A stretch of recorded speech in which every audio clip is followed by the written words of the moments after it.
Hello, and welcome to this session on Alexander technique. I am Euan, I'm second tenor in Voces 8, and today I'm coming to you from my house in Edinburgh. Now, what we're going to do today is a basic introduction to the Alexander technique, encompassing the story of how the technique was founded, some of the basic concepts of the technique, and also some demonstrations of a few exercises that you might want to try at home. Now, the reason we're doing this is that I feel the Alexander technique has had a great impact on the way I perform and sing in the last few years, but especially and possibly more importantly now, it has had a great impact on the way I live my life generally and go about my day in terms of the fluidity and the ease of my motions. So I really wanted to see if I could share some of that with you today. Just a quick disclaimer before we start, I'm not a qualified Alexander technique teacher. That takes at least 3 years of specialised training.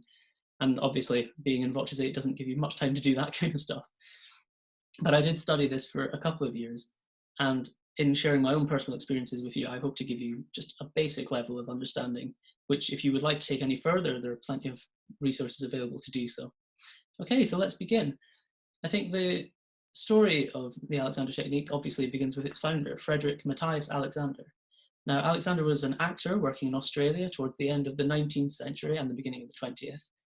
And he was, by all accounts, a very good performer. He spent a lot of his time reciting to large audiences, but frequently at this point in his career, he found that he was often hoarse or couldn't speak at all after performance. Now, these issues were fairly consistent in all of his performances, and any doctors he had seen had been unable to give him any medical reason for why this should be the case. So, in attempting to solve this problem, Alexander came upon the first basic concept of Alexander technique, which is self-study. He set himself up with a series of mirrors behind and to the sides, and decided to watch himself in these mirrors as he recited lines to see if there was something potentially wrong that he might be doing that could explain what was going on. Now, obviously, self-study and watching ourselves performing is a huge part of being a musician, and actually quite an easy part nowadays with all of the recording technology available to us. But unfortunately, it is still a very uncomfortable experience to watch yourself doing any kind of music making or even reciting. I personally find it often very difficult even to hear recordings of myself, but obviously it's a very important part of what we do as musicians. And so I think through self-study is often the best way of solving many problems. But returning to Alexander, he found that as he was doing this self-study, he noticed a few physical movements that he was doing as he breathed to begin reciting and also while he was reciting. And these motions particularly were a tightening of the jaw and a shortening of the back of the neck. He was raising his head ever so slightly and just shortening this little section of the spine. Now, as Alexander looked at these things, he couldn't feel them happening, but objectively he could see these things happening in a mirror. And this brings us to the next point of Alexander technique, which is a concept that has a few different names. You can call it kinesthetic awareness. My own Alexander technique teacher used to call it faulty sensory perception. Now, this is the idea that what we feel in our bodies and in our movements is not always accurate and does not always correspond to what we are actually doing in the moment. Now, this is a very tricky concept, I guess, to explain, but I was hoping now to give you a short demonstration of one exercise that you could maybe try that might show you this. I will say that it's a personal thing that has been happening for me recently. It's an example of my own faulty sensory perception. But hopefully, if you do it, you'll be able to find some degree of understanding of this kind of concept. So here we go. As you can see, we've moved venues for these demonstrations. So this first one, as I said, is going to demonstrate faulty sensory perception, at least in my case, for something that I've noticed about myself recently. And it really just involves standing still, which is something you spend a lot of time doing as a choral singer, I have to say. So basically, what I'm going to do is just, as I'm standing right now, this is how I would normally stand, not in a performance particularly, this is just normal. And what I'll do now is try and stand still and straight with my feet shoulder width apart, pointing straight forwards without looking at them though. So if I do this to me feels like my feet are pointing straight forwards, and if I look down, I find that actually they're still at quite an angle, so they're pointing outwards really, which isn't ideal and balance-wise isn't brilliant. So what I'm going to do now is look down specifically, and from here I'm going to try and straighten my feet and then look back up and see how it feels to me to be in this position. So straighten here. So that's them pointing straight down, and I can see that they're pointing straight ahead. But when I actually stand up, it feels like my knees and the rest of my legs are pointing inwards. It actually feels like I've overcorrected from what I've done before. So I think hopefully if you try this at home, maybe you'll feel the same way that I do, maybe not. But this is just one example of how we can be fooled by our senses. So what can that exercise teach us? Well, obviously I can't trust my own feet, but I do wonder how many of you tried that exercise at home and felt the same way. I think in general, for all of us, it can be a strange concept that our perception of our movement isn't the same as the reality. And for musicians especially, that idea can be very damaging. I think as a performer standing on a stage, you live and die by what the audience reaction to you is. And what the audience are seeing isn't what you yourself are experiencing on stage. So it becomes a very challenging question for musicians. But before we consider that, we should consider why it is that our perception of our own movement can become a little bit foggy. And I think the main reason for that is that obviously we're all different. We have all lived different lives, and the sum total of our experience influences our actions. We call these habitual actions. So for example, in that last exercise, you may have seen that I stand with my weight slightly tilted to one side. And that comes down to an old knee injury. I had to spend a long time in physical therapy for it. And just a cumulative total of time walking with one side a bit more weighted than the other has resulted in a bad habit forming. And it's bad habits that really form our enemies in Alexander technique. What Alexander himself found was that his habits, his shortening of the neck and his tightening of the jaw, these weren't things that he would ever choose to do, but these were things that in his own life, for some reason, he had ended up doing. And in these positions, he'd managed to put his larynx into a very uncomfortable position, which could easily explain why he would become hoarse and have no voice after his performances. And this comes down to another concept that Alexander coined, the idea that the use of our bodies affects the function of our bodies. So to return to the example of myself, if I'm standing on my right-hand side all the time, if I'm weighting myself more to the right-hand side rather than standing on the right-hand side constantly, over time, and I have felt this, I find myself being very unbalanced a lot of the time. I often find this, singing teachers often try with me several exercises to try and get my balance sorted out, and it always takes a long time. I always find that I'm very unsteady on my feet when I'm performing. But this is really, I think, the case for everyone in whatever habits you might have picked up. If we continue to do something that is inefficient or damaging, we will feel a cumulative effect over time. And so how to combat this is the main question, and I suppose the main question that Alexander technique deals with. And the real solution here is not so much to do anything, it is to undo things. I think that's a key idea. The idea that we can get rid of a bad habit by doing something else is inherently flawed, because you find out that by adding a new action, you might get rid of your initial bad habit, but you've simply added a different one on top. I might try to stand very consciously on my left-hand side to correct my balance, but then find that over time I've overcorrected to such an extent that I now have the opposite problem. And I think that will get us not very far in this kind of situation. So the main concept that Alexander came up with to describe his solution to this problem is called stopping. Rather than adding anything extra, rather than doing something conscious, we simply stop doing what we've been doing.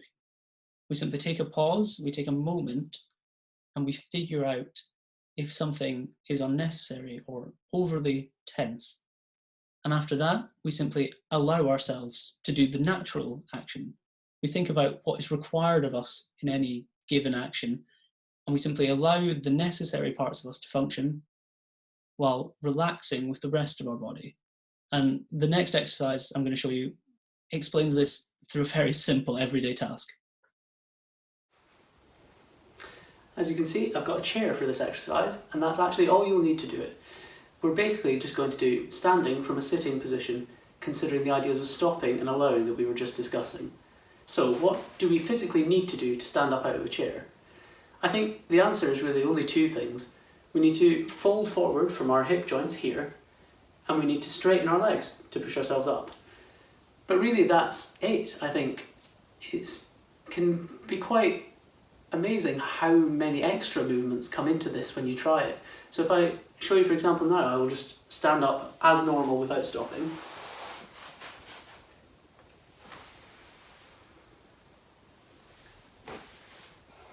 And that's fine, and potentially there's not that much tension in there, but if I try this and I stop as I'm about to do the movement, I can already feel that there's tension in my shoulders. I'm sort of pushing down with my arms, and I'm definitely pushing with my feet already when I don't really need to be. So all of this tension is going to add up to a cumulative effect eventually. So what we need to do is simply stop these unnecessary actions and focus on the two essential actions. So folding forward and straightening our legs. So like this.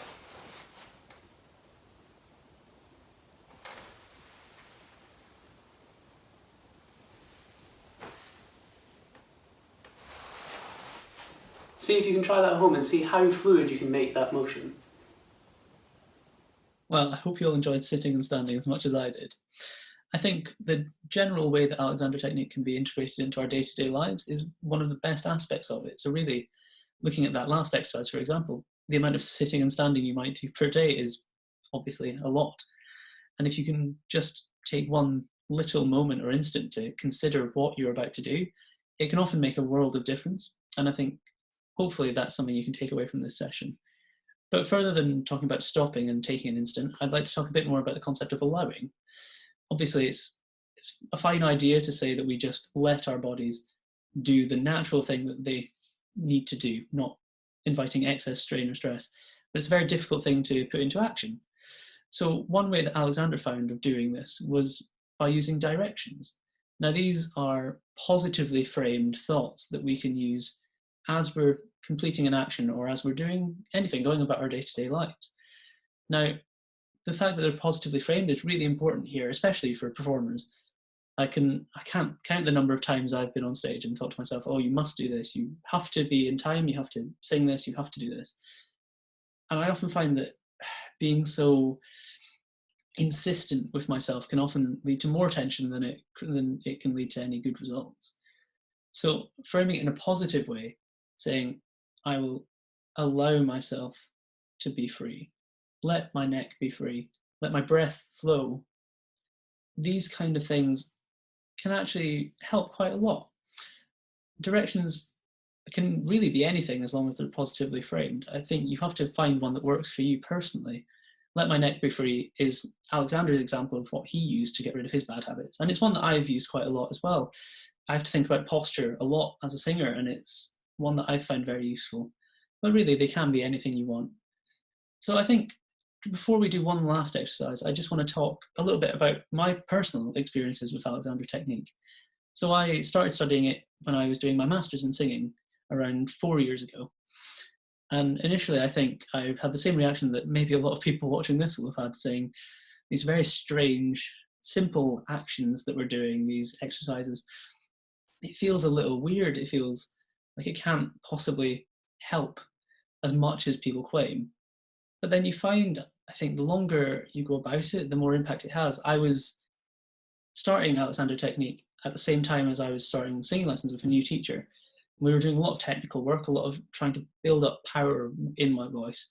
And that was leaving me feeling very tired and hoarse, exactly as Alexander had experienced all those years ago.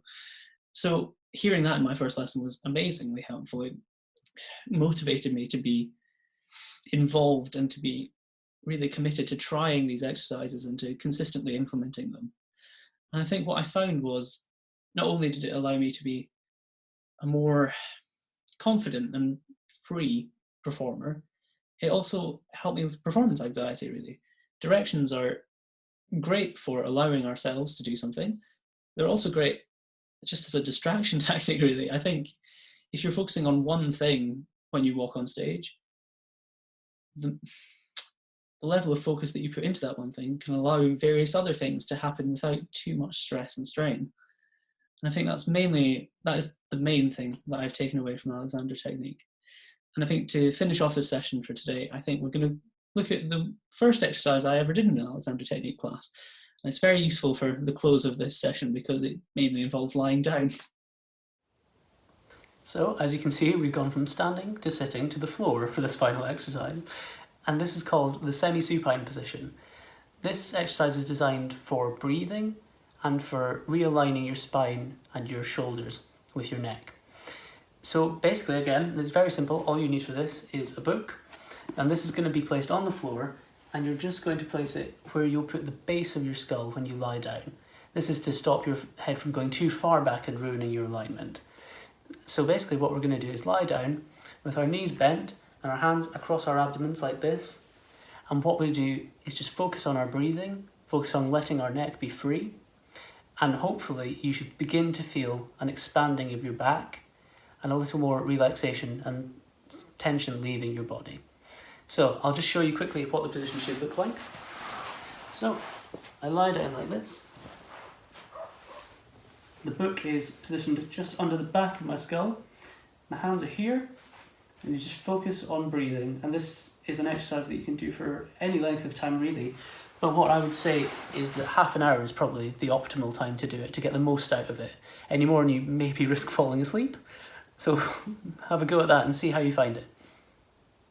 Well, I think that brings the session for today to quite a nice, calm, soothing close. It's been great for me to share some of my experiences of Alexander technique with you.